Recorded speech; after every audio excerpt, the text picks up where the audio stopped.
Hello, I'm Danny. And I'm Lee, Welcome to the Untamed Spirits, Whisky Podcast, where we'll be discussing comparing and reviewing the latest offerings and traditional favourites. across the entire Scottish whisky industry. Right, let's talk about the Scottish National Whisky Festival. That was fun. That was indeed. That's obviously our second year going together. Yep. Yeah. Certainly a lot less messy than the year before. We learned from our mistakes. Yeah, we definitely got really overzealous at the 2024 Whisky Festival. I think I remember we went to the Glasgow 1770 stall and we're talking to Libby. Yeah. And then when we went to do the Glasgow 1770 distillery tour, we were apologising to Libby. Yep. Yeah. Who did remember us, fortunately not for the worst reasons, to be fair. So I mean, we were chatting to her at the festival. I think it must have been about 45 minutes. We were standing there trying everything. Yep. Talking nonsense. Full range. Yeah. I mean, because it was towards the end, so we'd been through quite a few beforehand. Yes. But yeah, that was the year before. Let's talk 2025, which was only a few weeks ago. Rescheduled. Yep. And relocated due to Storm. What was his name? Wasn't it? Eowyn or something like that. Ah, yeah, it was named after one of the Lord of the Rings characters. But yeah, so of course you got that one. Yeah. So it's not quite as good as Hurricane Ballbag, but it's definitely up there. So originally was meant to be at SWG3 in January, but the roof blew off. Roof blew off, so rescheduled for the SECC. Aye. It's the SEC Centre. It's like, so it's the SECC. Fucking genius. I don't know. It's the same fanny that came up with fucking armadillo. I don't know. Or to have the hydro shaped like a fucking pie from Desperate Dan. Aye, it's like, at least the armadillo you can argue is kind of nice looking. Kinda. It's but contemporary. The hydro looks like a fucking inflatable sex doll. Who wants that? Who doesn't want that? Anyway, so, back to the whiskey. Back to the whiskey. It was a gloriously sunny day. Had to wait for a wee bit on the queue going in. Yeah. There was that strange Athex, kind of like a High Rocks Athletics contest going on, which is not intermingling crowds going to be happening there. Although it'd be quite funny to see somebody stoating in pished and then trying to compete in their running contest. Yeah, or I just thought that was funny when they're all trying to work out and they're looking over, giving us looks. We're standing in a massive queue, just everyone in tweeds going, "We're here to drink whiskey." Yeah, it's more funny in the way out when it's just people trying to walk versus people trying to run. That was quite funny. Yeah, that was a good juxtaposition, if you will. But so we waited in line. We got our programme. We got our glass. I still have my glass. I still have my glass. You don't have yours from the year before, though, do you? No. We fell and smashed that one. Yeah. It's one of the many mistakes I made the year before. Luckily, my bottle of Loch Lomond that I bought that year has survived. Yes, quite right. Still unopened. What? That's right. Yeah. No, I've just hanging on to it for a wee special opening, I guess. Still, well, I've opened mine. I've had quite a few out it. Maybe I'll crack it open for an episode of our podcast. Maybe you should. Yeah. Maybe you should. Yeah. It can be sort of ceremonial. Actually, that'd be good to maybe try and get a hold of the second batch and do the comparison there. Yeah. That would be quite good to compare the two. But we'll get back to Loch Lomond. Yes, we shall. So we got our glass, we walked into the hall, we stood confused for a minute or two, got our bearings, and then absorbing the sights. Found out where the burger stall was. Yep. Found the burger stall. Found where the water was going to be. Yes. Which you should Always do when attending. Always. Always. Certainly shouldn't skip that. No. 2024. So found the water, and I think we were immediately presented with Laag and Arran. Yes. That was our first stop of the day. The first stop of the day. Now I don't remember much about the Laag. I remember quite liking it. I thought it was decent. Not the most memorable of the day. Well, that's the thing. I just want to make sure I get the names of these right, because I had only tried Laag at the previous festival. I hadn't even tried it then. So I hadn't. Or maybe I had. And it was at the very end when we were actually getting rushed out the door. I went, and the glass had contained about 50 whiskies. And I was fairly drunk, so I don't really remember what it tasted like. So I made sure I went to try it. Now, they had 2 bottlings of Laag. Yeah. There was their standard. Trying to find some info on that one. Kilmorey is the standard, which I think's bourbon. Right. I wasn't a huge fan of it.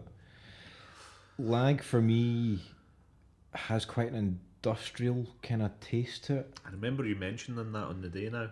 Like there's a mechanicalness to it. It's kind of hard to describe. 100% ex-bourbon. I think it was the other one. I only tried one from Laag. I think they only had like 2 or 3. They only had the 2. It was Kilmorey and then Corrie Cravie. Yeah, so I think it was the darker coloured one that I certainly had. Now that one, on the other hand, because that is a sherry finish one. Is it peated? I think they are. I think they're both peated. Yep, that's me. Remember, I started my love affair with peated sherry casks that day. That Corrie Cravie, I actually really enjoyed that. Yeah, I remember enjoying it. Yep, I remember thinking, oh well, I'm glad I didn't try that other one. If you just told me it had a mechanical taste. Oh no, that had that as well, but it then had the sherry sweetness and kind of dry fruit and all that. A lot more complexity to it. Yeah, it was definitely more kind of up my street. So yeah, thoroughly enjoyed that, and then got a badge pin or two. And we got the little glass holders we managed to blag. Yes, the lanyards. It was very kind of them to give us some lanyards, because they noticed we were just standing there holding our glasses like chumps. How dare we? Thing is, one of the stalls was charging at least between, I don't know, it could have been a £5, could have been a £10. Too much anyway. For a lanyard? Too much for a lanyard that holds your wee glass. Because I know a friend of mine was there for the last year, had bought one for the last year that he'd brought along. But they definitely charge you altogether too much for something you're going to use maybe a couple of times a year. I mean, if I'd thought more about it, I have like 10 of them in the house that I got from Isla. So I could have brought some of them.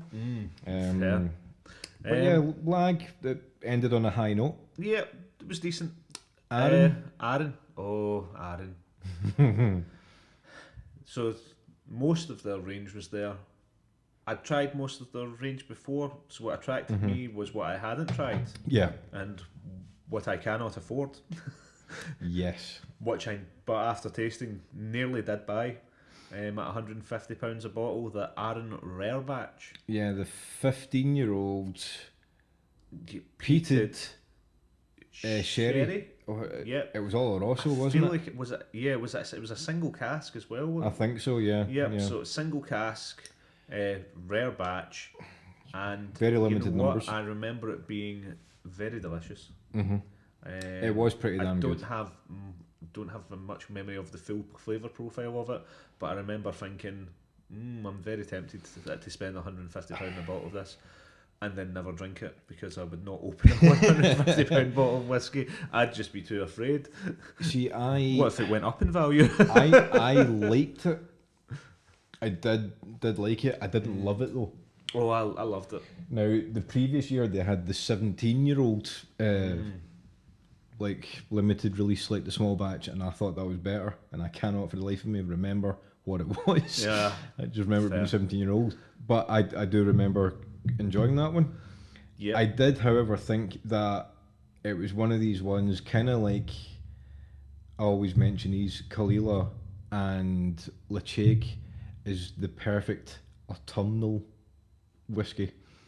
not winter. It's good in the autumn. Perfect autumn dram. Yeah, it's just I can see you're like having one at that specifically that time of year. So it was nice, but I didn't love it. But it was nice. But I wouldn't have paid 150 quid for it, basically. I almost did. Glad I didn't, because the wife would have had some serious words. Oh yeah. So yeah. Then we moved to the left, or I moved to the left. You moved to the left. I don't know where you went. I stayed because there was more Arrans to try.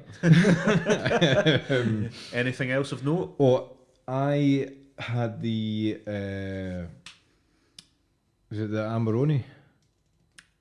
I think I tried the Amarone as well. That I liked. That was the other Arran that I tried, because I'd never heard of Amarone before. That so I give me liked. some of that. It had a kind of tannic, kind of sort of dryness at the end that you'd get from like red wine. Kind of fruity. Again, being what it was from, or the cask used, I enjoyed it. I did enjoy it. I have had the sherry cask before from Arran. That's quite a big hitter, bold. I think if you haven't tried that one, you would like it. I really want to try the port cask Arran. I've not had a chance to try it yet. I've not tried I don't think I've tried the port cask anything. Oh, I do like a port cask. I do like a port cask. I in theory would like a port cask. But yeah, so you'd moved to the left. So I went left, which is where I found Bunnahabhain, which had a fairly limited selection. Bunnahabhain, Deanston and Tobermory. Yeah. I'm pretty sure it was. So let me see, I had the fish eel. Someone's going to give me any trouble for the pronunciation. No, I think that was right. Oh. That There you go. Could mistake me for a Highlander. Yeah, that was it the 2024 fish eel, I think it was. Yes. That was really nice. That was delicious. Yep. That was really nice. Quite berry, like kind of black curranty kind of notes in it. I think that Stewed Dare, which I've definitely mispronounced, is sort of a kind of should be like in my opinion, should be a sort of mainstay in your whiskey cabinet. You know, for a fairly affordable but really quite nice. I mean, it's not like an old whiskey. I mean, it's a young whiskey. It's a non-age statement. But it's, for what it is good. Yeah, I think it belongs in. Because I think it belongs in any whiskey lover's cabinet. And the Toiti Chata is the other kind of PT one, the old smoky one they do. But yeah, like other than that, there wasn't really anything from Bunnahabhain. No, which was kind of a wee bit disappointing. I was a wee bit disappointed about it, because I do enjoy Bunnahabhain. I do feel that because of the rearrangement, there was definitely some missing. Oh, a couple had dropped out. Yeah, I definitely think there was a few that's dropped out because of the timing, for whatever reason, for them rearrangement didn't work, and I feel that some didn't bring as much as what they maybe would have had they had more notice or planned more for it being on the date that it was. I think getting pushed back probably did detract from the festival a bit. Well, that stand, they were definitely pushing more Deanston. Yes. There was quite a few Deanstons there. I remember there was a tequila cask. Yes, there was a tequila cask. Yeah. And I think was it a tequila cask. I didn't do the tequila cask again. I tried that before.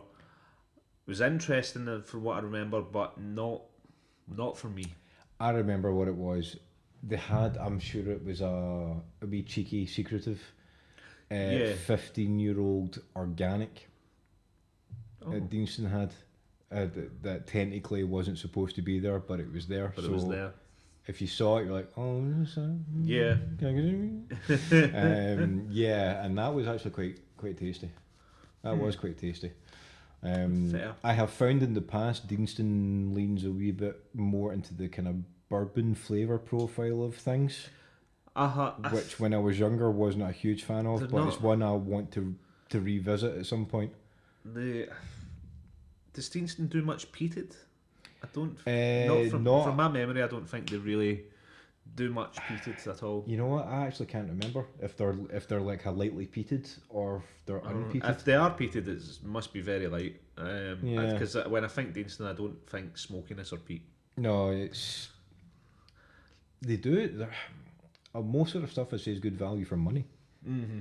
Because they're one of the few distilleries, at least with an 18-year-old age-stated whiskey that you can get for under £100, which is becoming a rare thing these days. Who are they owned? Are they Diageo? No. It's okay if you can't remember. I can't remember, but they own Tobermory, Bunnahabhain, and Deanston. Mm-hmm. Yeah, but I felt there could have been more at that stall. Yeah, I felt that way as well. I was particularly let down by Bunnahabhain. I can't remember if I even did try a Tobermory. I think I tried a Deanston. I might have tried a Tobermory. Tobermory is well made. It's nice, but it's one of these ones that for me it comes into that category of it's pleasant enough. Meh. It's a bit meh. Whereas I would say inoffensive. It's perfectly pleasant. Mm-hmm. Right. It's nice, but passable. You can forget it. Yeah. There's nothing special about it. Laag, on the other hand, which is the peated Tobermory, that I think's nicer. Right. I prefer Laag. A bit more complexity to it. Yeah. Fair. I think so. Moving on from there. I know we saw Ardbeg. Will we discuss? When we moved from there again to the left, followed round, Ardbeg had a large stall, and I did not want to go near it. Why is that, Lee? I am no longer a fan of Ardbeg. I have the first time I tried Ardbeg. Whiskey lovers despair. Yeah, the first time I tried Ardbeg, it was the Ardbeg 10, and I did enjoy it. I thought it was nice, but I'd heard so much hype about it, I was let down by it. So that's maybe been the downfall for me. There is I heard too many good things about it, and then tried it. It was like, if like for the Isla peated, especially the big peat kind of monsters, there is Ardbeg, Laphroaig, and Lagavulin. They're the big names there. I'm not saying they're the best. They're just the big names. Laphroaig is the one for me. There's just something about that flavour profile in Laphroaig. It just that's what I like. Laphroaig, yes, they could be a bit better, but they're no nonsense. They're the Ron Seal of peated whiskies. You know, that's how I like to say it. This is a point of contention with you, me, and my indifference or just general dislike for standard Laphroaig at least anyway. I've had the quarter cask before and I thought it was all right. I like the quarter cask. It's a bit sweeter than the standard 10-year-old. Oh. Don't care for the standard or the standard 10-year-old. I've never cared for it. Yeah. Well, we'll see. We'll see. It's been a while since I've had it. Maybe upon revisiting, but as it stands at the minute, my opinion of Laphroaig is pretty low. Okay, right. Well, I mean, the only way is up. Now, coming back to Ardbeg, I tried an extensive amount of the range at the 2024, and I was trying to be more sensible in 2025. So I went and had a look at their stall. There wasn't anything that I felt that I hadn't already tried from them. Yeah. So I moved on. Saying that, when I did go through Ardbeg the last time, relatively unimpressed with most of it, and the one sort of thing that I did like, 19-year-old. But yeah, that was it. It was the 19-year-old. It was the 19-year-old. Over £100 a bottle. Yeah, it was the 19-year-old batch 5, I think. That was quite good. Yep. Now, after visiting Isla, I went to Ardbeg Distillery, did a tasting at Ardbeg of it was their core range we got the tasting through, and then we went and tried samples of other ones. Every single one left me with just going, nah. Ardbeg has this kind of, unlike Ardnamurchan, there's a slight bitterness, but it's slight, but it adds to the character in a good way. Yep. Ardbeg has a bitter note at the end that makes me go, that's been burnt. See, like if you have like chips in the oven, yep, right, and when it's burnt, you bite it, you go, oh.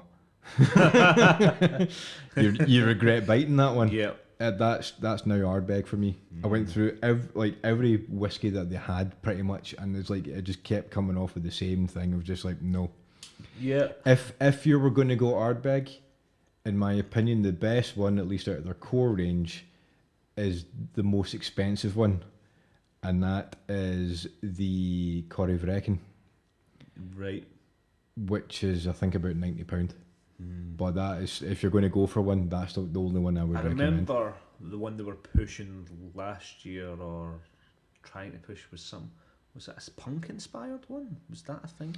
Aye, but it's the distillery, the whole distillery is going that way. It's is it Louis Vuitton that owns them? Yeah, I think so. And they're trying to go with this image and this redesign for them to try and make them pop funk, and it's just, I don't like it. They should stick to their Celtic imagery. I think so, but there's at the distillery as well. When I hear Ardbeg, I immediately picture the A with the little Celtic knots. Yes, you know, and the distillery was a bit disappointing, to be quite honest with you. Yeah. One of the best things about it was there was a food truck outside.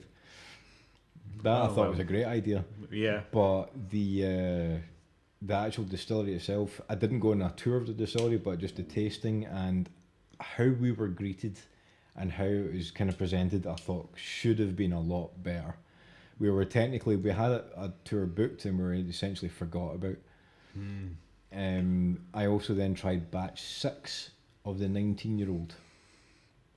Right. And the girl that gave me it said, oh yeah, this is better than the last batch. As soon as I took a sip of it, it's like, this is crap. It wasn't good. Interesting. Whereas I still remember last year, that batch 19 was still good. Ardbeg on the ropes. The only time I would actually say Ardbeg's good, and it makes sense to have that barbecue burn kind of sort of charcoaly kind of note to it. They had a limited release called Bizarrebecue. If you try that, then you get Ardbeg, and you get why, like the Bizarrebecue thing. It's like the flavour goes with it, and it makes sense. Yeah. But it's only one I think that makes sense. Right. Okay. Any other one I would say, if you want to try Ardbeg, would be the Corryvreckan. That's the only one I would recommend. Fair enough. Well, we skipped that. So I was trying to watch myself. Yep. Swung around to the right, I believe, on the right hand side thereafter. Came to our new favourite distillery, Ardnamurchan. Ardnamurchan. Doing things right. Doing things right. We've just did our Ardnamurchan podcast episode. We've got it sat here in front of us now as we speak. Yes, I have now finished my Madeira one because it's bloody delicious. Yeah, Madeira is your favourite. Mine's is the peated sherry, as we established on our rating system. Now, I was very excited about the Madeira one because I've recently discovered I love Madeira cask finished whiskies. So I was excited about this, but I haven't tried a huge amount of Ardnamurchan. So after chatting with DJ, yes, at the stall, I then tried everything that they had. Thought there's only one way to do this. I feel I tried most of their core range. Well, I tried a good bit of their core range at least anyway the year before. Do we even want to talk about it? The year before or the year before? Because we know what we're going to talk golden about. Egg. the golden egg. Oh. The in both of our opinion, gold standard. Yeah. Of whiskey, which was the single cask PX. It was PX. It was PX. It was PX. PX is PX a Spanish oak and PX cask finish. Yes. It was delicious. It was fantastic. One of, if not the most delicious whiskey I've tasted. Solid 9 to 9.5. Aye. In fact, just say it, 9.5. It's the closest you get to a 10 here. Yeah, it was pretty damn good. Yep. Wasn't an appearance from a single cast there this year. There wasn't. It was just their core. I was a little bit sad at that. I wonder again if the festival getting pushed back. Well, we were told that there is things in the pipeline. They always do a single cask release, so something will be coming. Yep. It just wasn't then. Yeah. So on the day, I think I tried the Sauternes and the peated sherry and the Madeira. So I tried 3. Sauternes was nice. Madeira was quite, as you know, it's quite nice. But still, the peated sherry captured my heart. Yep. I mean, like, yeah, they just straight up, you didn't shut up about it. Yeah. I still won't. Yeah. I mean, I tried the AD core. I then tried the Midgie to see the differences. I regret there. not trying the Midgie, but I'd already tried the others. And honestly, I need to move on. The Midgie was very different. Because it's so light, so easy to drink, so quaffable. Yeah, it's like dangerously easy, super light, but it's like just very well balanced. And then there was, the Sauternes, that was nice. The sherry, which I'd tried before, I do like it. I skipped the sherry because I know what it was like. And then they had their newest release, which was, at the time, the 10-year-old. I don't know if I even tried the 10-year-old. The 10-year-old was good. That was good, because that was like, if you took the AD core, the AD core has like it's nice, but there's maybe a kind of roughness around the edges because it's young. Because it's young. The 10-year-old did just take. It was rounded off. It was just had a very nice balance between its sensations. It's a distillery that I'm really looking forward to see what they do next, and hopefully there's, as you know, the longer they go, hopefully the more 10-year-olds they'll have to play with and bring out. Maybe we can try and taste a few more of as well in the coming years. I did like though, like after the 10, I then tried the Madeira, and pretty much 5 seconds after trying the Madeira, you decided, right there and then, you were buying a bottle of the sherry, and I bought a bottle of the Madeira. Indeed. Yeah, I was limiting myself to buying only one bottle whilst I was there, and I still regret to this day not buying the single cask from the year before. So I was like, right, we're not making the same mistake twice. We'll get the sherry whilst we're here. And haggled a 10% discount on top of it. It's unfortunate as well. Poor DJ. He might great guy though, really nice guy. So yeah, thank you very much, DJ. Thanks, DJ. No, thank you for the time. We appreciate it. Kind of look forward to seeing what Ardnamurchan are doing in the future. Hopefully get to have a chat with DJ again at some point. I would say I would love to go and do a distillery tour. That would take some planning just because of its location. It's a bit out of the way. Yeah, it's if you think Campbelltown's bad, it's worse than that.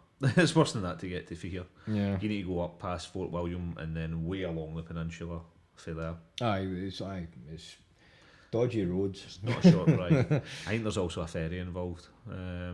No, it's still on the mainland. It's still on the mainland. I know, but I think there's still a ferry involved. Despite that. Aye. Fucking swim.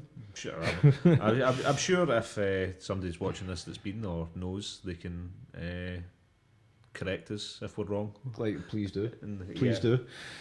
We are seekers of knowledge. After Ardnamurchan, after our purchases, so Glen Scotia is what I had next, because they were the next stall. It was easy. Glen Scotia, I'm a fan of. Yep. I had already tried. They had the 15-year-old. They had the Victoriana.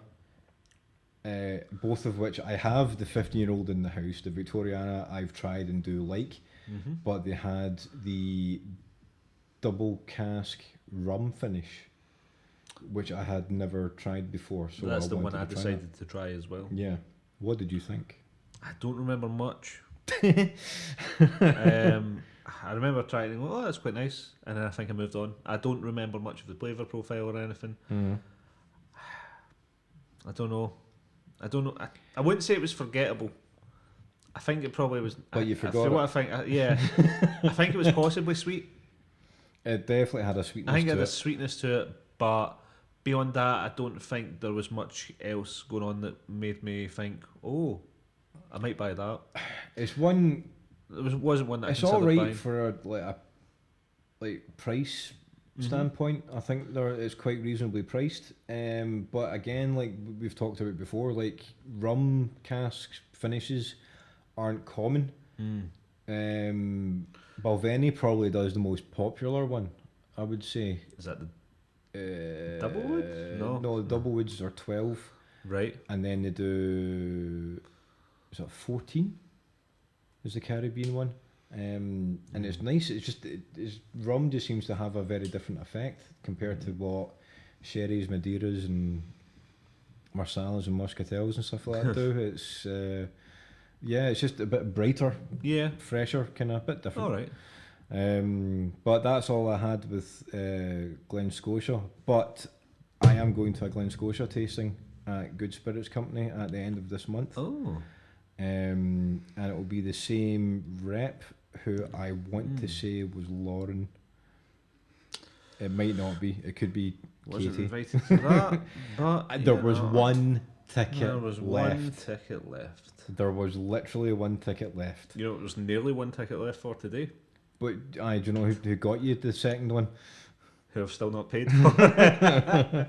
Okay. So you're actually going on your own? I'm going to my own. It's not my first tasting on my own. Hopefully we'll have t-shirts made by that point. Hopefully. Hopefully. And you can advertise us. So next to Glen Scotia was obviously Loch Lomond, who own Glen Scotia. Now, was I right in saying you'd never tried Loch Lomond before then? I had never had Loch Lomond. Whereas I had. Haha. So I quite like Loch Lomond, to be honest. Yeah. The Loch Lomond 10's fine. I think that's just inoffensive. I think I'll really like the 15 and the 18. The 18 I thought was very good. The 18 was excellent. It was so I tried the 12. I then tried the 14. Tried the 12. Tried the 14, which was just like that's a natural progression from it. Yeah. As far as like the flavour taste profile. Yeah. But then the 18 was just like, nah, that's nice. Yeah. Everything's just so smooth. It's just right. Lovely. I found out of that festival, being the first time trying Loch Lomond, Lomond I think were the most unique because they just don't taste like anything else.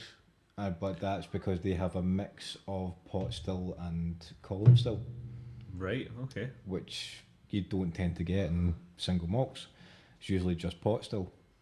Column still is more of a kind of sort of Irish thing, but they do a combination of it, which gives it its flavour, and I think that's why they taste so different. So for that, I think they stand out. The most unique flavour profile, I would say. I've always enjoyed Loch Lomond. I do think they are one of the ones that the older they get, the whiskey is, the nicer it really becomes. Because it's not always the case. No, it's not always the case. I would agree with that. Loch Lomond. But certainly with them, absolutely, the aging process seems to do a lot of favours. Yeah. I would definitely agree with that. Quite like them. Rassy. Rassie was Rassie just round the corner for there? Yeah, Rassie were there. They had 3 or 4. I tried 3 of them. I've tried 2 Rassie in the past. Didn't care for either of them. I still don't care for Rassie. Rassie, no my thing. Not my thing at all. And it's a shame because I mean, who's the? Has Rassie got a sister company? In fact, it's the. I think they're on their own. No, right. They do a gin, which like their whiskey has a funky ass bottle. But I like their bottle design. The bottle is quite cool. That's probably the most positive thing I can say about Rassie whiskey, from my opinion. I don't like it. The last festival I tried the sherried, and I also tried the unpeated one they had. And the unpeated one I thought was really nice. This year, out of the ones I tried, I didn't like any of them. That's going to be a controversial thing because a lot of people love Rassie. It probably will be. I tried the unpeated one before, and I really didn't like that. Oh wow! For me, it tasted sort of chemically. There was something off about the whole thing for me. I know what you mean. I never liked that. I know what you mean. It tasted chemically. I found that this year. I didn't find that the previous year though. I found it the previous year. I don't know if maybe for me they have batch issues. If there's consistency issues or something like that. Because I mean, I think I tried the sherry one before as well, and I felt that even though it wasn't the most smoky or peaty, it was just very TCP. Right. Okay. Because of the chemical flavour of it, and that put me right off as well, which is controversial. What my issue with Laphroaig is. You're always going to bring it back to not liking Laphroaig. Yeah, but I don't like Rassie for the same reason that I didn't like Laphroaig in that case for the peated one. But they taste totally different. I agree, they taste totally different, but the reasons are the same. You understand? Okay, right. I'll just no. They don't taste. They don't taste the same. But my reasons for disliking it are similar. Now, when we went to Rassie, I stayed at Rassie to try out what they had and was disappointed. You had moved elsewhere. Where did you go? Oh, is that when I ventured to Glenallachie? Didn't care for Glenallachie. Extremely forgettable. Nothing real. Entirely inoffensive, but entirely forgettable. I traced that. I was like, there's nothing to say about it. No. It's a simple, plain Jane. Doesn't offer very much whiskey. See, now you went and tried the entire range of Glenallachie. I tried all of Glenallachie. Yes. Was that because you were searching for something you liked? I was searching for something I liked. Did you find it? I didn't. How did you feel about Glenallachie? Glenallachie, I feel, is one of these ones that's... Again, it's potentially been ruined for me because I've heard the hype before I've tried it. I'll be honest, I hadn't heard any hype. So I had no precognition going in. And yeah, that I've offered my honest opinion on it. There's nothing wrong with any of it. Yeah. But for me, there's nothing right with any of it either. Glenallachie, I think, is nice. It's not a standout for me though. I think a lot of people were very excited because Glenallachie, we'll see poached. Billy Walker, who's quite a name in the scene as master distiller, left Glendronach and went to Glenallachie. Right. Okay. From what I have tried so far, I have preferred Glendronach, but I have no doubt Glendronach do ones that I'll be like, that's pish. Yeah. Especially for the money that Glendronach are asking for. because of Billy Walker having been there, perhaps. Potentially. But he's not there now. He's at Glenallachie. But I don't think Glenallachie are... They're not... They're nice, like I said, but they're not jumping out. They're not one to watch. No. For me, Certainly no. not. I visited Auchentoshan. I visited Loch Lee. I also visited Loch Lee, but I think I went to Auchentoshan just before Loch Lee. Because I'll be honest, I don't really... Auchentoshan. I just don't care for it. It's kind of... It's like I've been given Auchentoshan plenty of times as a gift. It's an unwanted gift. Okay. It is the whiskey I will re-gift if I'm giving it. I have a feeling that there's going to be some upset relatives and friends here finding possibly. I have been too honest. Worse yet, my dad's going to look at the Auchentoshan I gave him and realise. Yeah, but it's just been there. I would say it's entry level. Oh yeah, straight up. But even so, it's not an entry level whiskey I would recommend. No, I wouldn't touch it. No. So no offense to them, but just no, it's not for me. I wouldn't touch it. So I thought I'll go and see if there's anything maybe a wee bit different that they're offering, or if there's anything different that's maybe I could try. There was something. There was a red wine cask Auchentoshan, and I thought, oh well, maybe that'll, maybe they've did something else with it. They've maybe tried something new. Maybe there's something more interesting or in depth here. I tried it, and no, no, still Auchentoshan, still shite. Okay, fair enough. It's like you could have just said it was another Auchentoshan. Yeah. It mattered not that it had been in a red wine cask. It was still full flavour profile of Auchentoshan, just not particularly appealing. And that's how I feel about their entire range. Fair dues. I tried the second batch of the cask strength from Loch Lee. Ooh, I've got a bottle of the first batch through there, unopened. Well, mine's opened. We both bought that at the previous festival. Yeah, because we both enjoyed Loch Lee thoroughly. Yeah. Really like Loch Lee. I like their whole setup. I understand it was possibly the same kind of project manager who set up Kilchoman. So they have had a similar sort of ethos about small batch farm. Yeah, farming their own malt. Farm distillery, which is quite a cool thing. I do have a lot of respect for that. Yeah, that's what I loved about Kilchoman. That's what I love about Loch Lee. I really like that aspect of, we do everything ourselves, we make our own stuff. It seems like how it would be done back when distilleries first started to exist. Yeah, there was a much more kind of sort of old-timey traditional kind of vibe about it. That's what I enjoy. I enjoy that. I like that in the whiskey.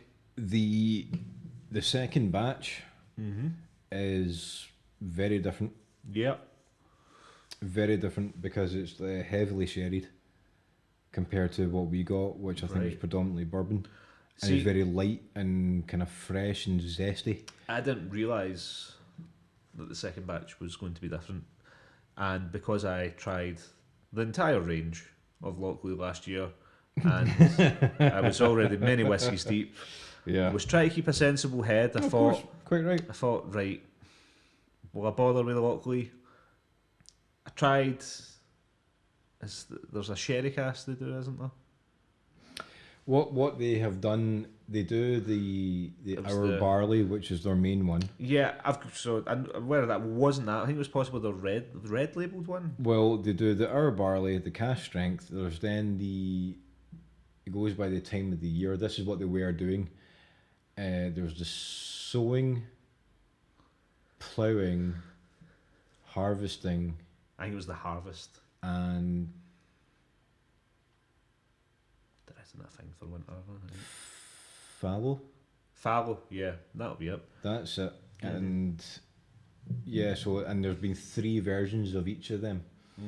So the third one's been the final one. So after them, there will be new things that they'll do. So I don't know if they've used that, which is I think it's good when you see new or younger distilleries do this. They're not afraid to experiment with casks. Try a bit more, yeah. Ardnamurchan are doing it constantly. Yep. Glasgow Distillery Company, who we'll come to in a second, are doing that as well. Yep. I like to see it because it shows you how their character, how their spirit interacts with other flavours. So I think Loch Lomond have probably been doing that to see what works best for them. Yep. And then they'll probably bring out a couple of more bottles that's like a port one, a sherry one, maybe something like that. I that's just me. That's what I reckon. Might not be what they actually do. I didn't. No inside scoops available here. no. I mean, I was chatting to Dave of Loch Lomond for quite a bit there, as I did the previous year as well. I follow him on Instagram as well. Dave Distilled on Instagram. Really nice guy. Very informative. But there wasn't any chat of what's in the future. So cards close to his chest. So it's one to keep an eye on. Absolutely. Moving on from Loch Lomond then. Glasgow, 1770. Not to be confused with Clydeside Distillery. Yes, we remember that. Who, I think they were notably absent. I don't remember seeing them. They were supposed to be. I think we just bypassed them. Yeah, probably. I think we've just bypassed them because I mean, Clydeside again. At the moment, they're young. I'm classing them as the perfectly pleasant. They haven't done something to wow me yet. Playing it too safe. Maybe. I mean, I'm still keeping an eye on them. I would like them to do well. Yeah. The more Glasgow distilleries that do well, the better for us. Cause, well, the closer we are to them. Yes. No, it's just I want to support your kind of more local. Of course. So I would like Clydeside to do well. I've been to Clydeside Distillery. Their shop's a bit expensive. It's a beautiful looking building. Tour could have a wee bit more pizzazz. Yeah, there you go. There we go. I'll leave it at that. I'll leave it at that. Okay, not to this, but we don't want to put MD off. No, not at all. Not at all. Absolutely, especially when we want them to do well. So yeah, go visit Clydeside Distillery. You will have a good time. Yeah. I guess. I haven't been, so I can't tell you. I'll go. Tell you what, I'll go. I'll let you know if I think it should also have more pizzazz. Well, see, I just went for it was the bog standard tour. They also do a chocolate pairing tour. I would happily do that. One to go for. That's one to go for. The tour up from that is the manager's tour. You know, but it's not cheap. You know what my worry about a chocolate pairing tour would be? I don't particularly care for dark chocolate.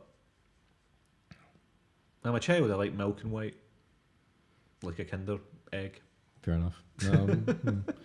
Fair enough. But anyway, dark chocolate's not for me. But Glasgow Distillery Company. Glasgow 1770. Yes. I said not to be confused with, and then that's just what we spoke about there instead. Right, Glasgow. From what we have sampled before, from what we have tried, bought straight from the cask. Straight from the cask. Glasgow had nothing new for us. No. Again, there's a theme here. The rep that was there is new to the company. So also called Dave. Dave. So that's DJ is a Dave. Yeah. Then you've got Dave Distilled. Dave Distilled. And then you've got DJ David John, I think it is, and then David McLean. So all the Daves.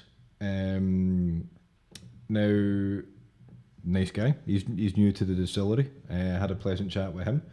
Like we said before, we know Libby and Seb as well. Chat to them a few times. They didn't have anything new. They did say that there is something coming though, but wasn't saying what.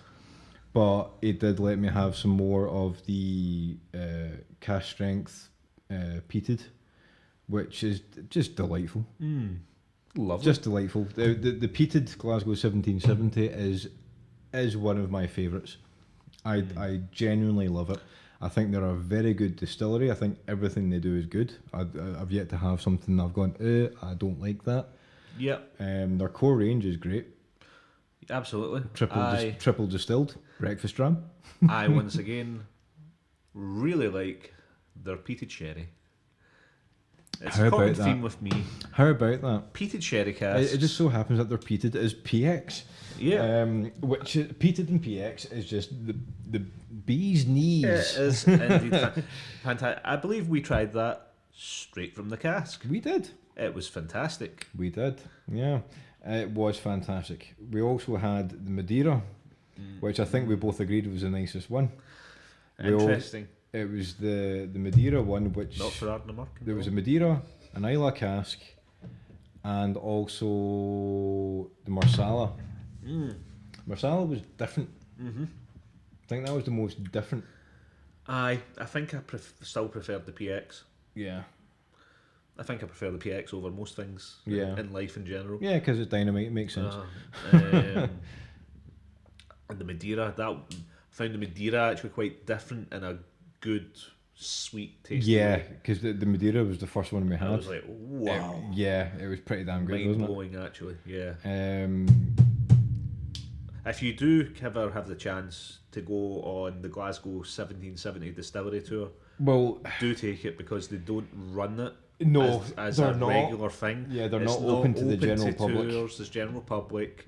But if you're lucky, and in your case it was your 40th birthday, yes, then I had won a competition, an Instagram competition. But they are open to whiskey clubs.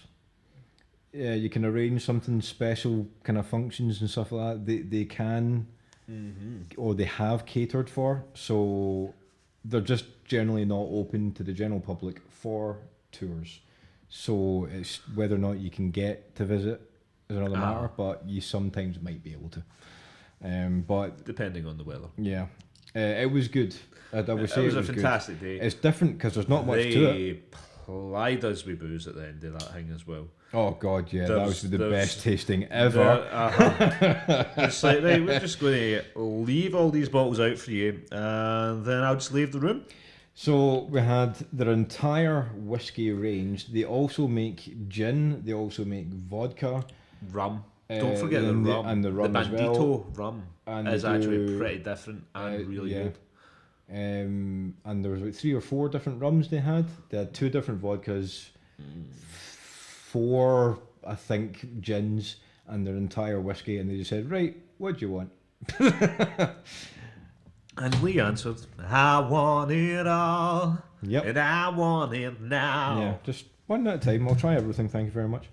And it was all good. I couldn't have.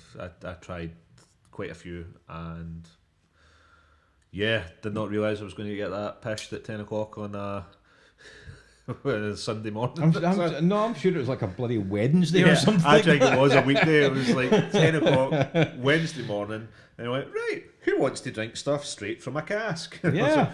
I do. Yeah. But yeah, so Dave was saying they had something coming, didn't say what. But of course, just recently found out what it was. What was it? Oh, it was their inaugural 10-year-old release. I was waiting on that. I've been waiting for ages for that. And almost 10 years. Well, almost 10 years. I bought a bottle of that as soon as I could. Basically, I waited for the second that it went online. I bought a bottle. I've yet to open it. I also bought myself a hoodie and a glass. The website crashed because of everyone trying to get on, so I lost the t-shirt that I was trying to buy as well. Can you not get that anymore? No, I was quite upset about that. Got a black hoodie and a white t-shirt, and the white t-shirt sold out. We're going to make merch. It's going to be fine. Yeah. But anyway, yes, Glasgow Distillery, a 10-year-old release. I have not opened it yet. I'm unsure if I'm going to open it or bring it in for a tasting. I did say to them though when I picked it up and I was talking to one of the guys there, I'm in two minds, but whiskey's made to be drank. Regardless of age and price, it's a drink, it's made to be drank. You know what it sounds to me like? Like you should have bought 2 bottles. You were only allowed one. Because there was only 225, I think, something like, or 223 bottles, something like that. So it's very small batch, and it went very, very quick. Well, you're in two minds about whether or not to crack that. I'm in two minds about whether or not to open my Edredour. No, open your Edredour, and I'm going to open the 10-year-old Glasgow. Glasgow. Do it? Yeah, we'll need to do it. It's like I was saying, it's made to be drank. It'd be doing them a disservice to not try it. Very well. I might need to order another bottle of Edredour because I'm convinced that as soon as Dougie McLean dies, that the Edredour Caledonia is going to shoot up in value. Potentially. Potentially. Right. I can only remember one more stall. Oh my. Because I've got a few still. Let me just cross off. I remember drinking it, another one, and I can't remember which one it was. Was it Tullybarton by chance? That's the one I remember. Oh, interesting. But I remember being at another stall, I just can't remember what stall that was. I know I went, my dad was with us, had Canadian whiskey that was there. But you can't remember the name. I think it was like McClellan or McClacken. Son of that ilk. For me, Pretty Plain Jane. Okay. No bad. Meh. Like a 5 or a 6 out of 10. You know, but my dad loved it, so he bought a bottle of it. But nah, no for me. No for me. Fair enough. So Tullybarton. We'll do Tullybarton then. Tullybarton. Yeah. I only tried. I think I tried 2. So I tried they had a little special release that they brought along with them. They did. Do you remember what it was? I remember was it a single cask? I think it was. Yeah. Yep, I think it was a single cask. Was it peated? I can't remember. I remember it being nice. I think it had a good sweet note. I think it also had a bit of smokiness. I think it was actually really nice. When I was there, because we did go at different times, I ran through all of their range. I had a lot. I ran through their whole range with exception. Like a kid in a candy shop. With exception to the sherry. Because I think I tried the sherry and I liked it. I've had it before, that's why I didn't try it. I hadn't had the other ones. I definitely tried the 15, I'm sure. It was nice too, but I don't remember much more than it being nice. I tell you where I went when you went there though. Where? I went to Annandale, and this I do remember. How was it? That was the last stall I went to. Right. And you know what? I know you think, or I've heard somebody say that they think they're all a bit pretentious. Yeah. With what they're about and how they go about it. It's just the prices I think that they ask, or where at £85, least. I think. Aye. That's high. What would you rather, a bottle of Annandale or that bloody Ardnamurchan PX Probably single cask? the Ardnamurchan. However, similarly, their entire range is single cask, and most single cask whiskies do tend to be a bit more on the expensive side. So they sort of just did that with their entire range. They went, well, why will we bother with that when we're that confident in our single casks? I just kind of feel. So obviously half the range is peated and half the range is unpeated, and it's 4 different barrels for each side, which I quite like as a way of arranging a core lineup. I can't remember exactly what it is, but I had the bourbon. I'm sure there was a sherry. So there's bourbon, there's sherry, and I don't remember what else there is, but I got that far. And I tell you what, the bourbon cask, peated bourbon cask is what I tried when I was there, because only, like I said, at that point I was, we were getting a bit numb. Yeah. Shall we say? Yeah. Okay. Legs were still functioning. Just not 100%. Just not 100% at that point. So I spoke to the boys. Well, there, I can't remember their name. I must have been gabbing. And you tend to do that. Yeah. And I had their peated bourbon cask, single cask. I think it's called Man of Swords. The whole range. They do Man of Sword and Man of War. No, there's a Was it something? there's a quill on the label of it. It's like mana. Words. Word maybe. Word, What? plume, pencil. I don't know. One of the two. Three. Because the pen's mightier than sword. I guess it'd be the wordplay there, wouldn't it? I think so. Well, yeah. So it was the Man of Swords, which was the peated one, and it was. I remember it being really nice. I remember being really impressed. I remember saying to the boy, "You know what? I've already bought a bottle of Ardnamurchan today, but I would probably buy a bottle of this." Would that have been the standout for you at the festival? The standout. What would I say was my standout of the festival? You did buy a bottle of that, but it doesn't necessarily mean that was the standout of the festival. The Arran Rare Batch. Yeah. Standout for me. Okay. Too expensive for me to afford a bottle, but I think it was the nicest one I tried all day. Flavour was just bang on. Everything about it was fantastic. Yep. And that was a peated cherry single cask. It was. Yeah, there's a theme there. Yeah. See, for me, what would have been the nicest one I tried? I actually think the nicest one of the day for me might have been Their Madeira. Ardnamurchan Madeira. Yeah. It's a fair assessment. But it wasn't necessarily the standout. The one that stood out, I mean, like I said, Loch Lomond, I think had the most unique flavour, but I think the standout for me, because it was just so different, is when it makes you go, oh, that's different. When it makes you think, was it actually Tullibardine? Tullibardine? The second last one on their bench, the last one being their limited release that they had. Yep. They had an orange wine cask finish. I remember you mentioning that. And that was just so different from anything else. So I would probably say that was the standout for me. It was very nice. Probably could have done with a higher ABV. I think that's maybe where it was lacking. Well, maybe that's what's brought out more of the flavour though.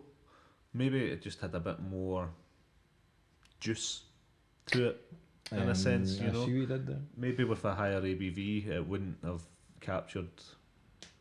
No, I think it would have brought out more. I really think it would have brought out more. Tullibardine is one of these distilleries. They're not kind of sort of like trying to blow your head off with everything that they make. Not like was it Tom and Till, whose slogan is the gentle dram. So most of the stuff they do is like 40%. It has been watered down. It is chill filtered, but that's what they're trying to do. They're saying they're the gentle dram. They want it to be nice and soft. Tullibardine are kind of similar like that. Yeah. So like if that's what your goal is, then like that's fine. That's fair enough. But I just feel like there's a lot of whiskies that are like that are lower percentage and filtered to the max and stuff like that. It's just like, but if it wasn't, it could be so much more. You know. But Tullibardine, I think, make very, very nice stuff. Like I said before, like their sherry one. I don't think it was the sherry or was it the 15? Either or both. Very nice. Like they're very nice, tasty drams, and they're relatively unknown to like the bigger market, I would say. Usual is like your Glenfiddich, Glenlivet, all that jazz. I would say Tullibardine any day of the week outshines them. Oh yeah, because they do something a bit different. they're just very tasty. Very tasty. Fair enough. They're also not too far from us either. And where are they based again? Tullibardine are a wee bit further up. See if you were going to Blair Drummond, for example. I thought it was Stirling. Yeah, see when you come off the A9. See if you stay on it. Yeah. Keep going. You pass. Is it Highland Spring? There's a Highland Spring water. Maybe. Plant there. Oh, it's next door to it.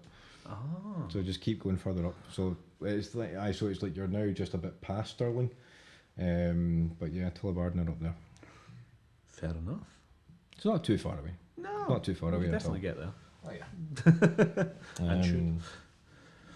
But yeah. But that was it for me for the festival. Yeah, I think that's me covered everything I wanted to talk about it. Yeah. Thanks for listening. Yeah. That was a damn good day. I thoroughly enjoyed that. Yeah. That's why I would do it again next year. There was one other thing. Oh, okay. Stupidly, we went to the pub after it. And we had a Torrevig, yeah. First time trying that. Even though I told you I didn't want one. Yeah, but you were getting one. I wasn't like asking you. You were getting one. Yep. And I quite liked it. It was indeed very nice. I quite liked it. I can't believe we went and had another whiskey after that day though. That was... Oh, we went and had a couple of pints, a cocktail, and then a whiskey. Yeah. The cocktail... Aye, but they didn't know how to make a mojito at Lebowski's at all, did they? It was a bit meh. They didn't put any sugar syrup in it. That's what happened at... what's it called again? Alchemist? Yeah. No. No. What's the place? Spiritualist. The Spiritualist. That's what happened there. There wasn't any sugar syrup in it. Who does that? Someone that doesn't know what they're doing. Indeed. Anyway, I think that wraps us up. Yes. Well, I hope that people found this insightful. Yeah. Hopefully. Thank you for listening. Thank you for watching. Any comments, leave them in the comment section. We'll try and get back to you. Probably will. Not doing much else. We don't have much else going on in our life. So, yeah, no. Thanks a lot. Cheers. Bye.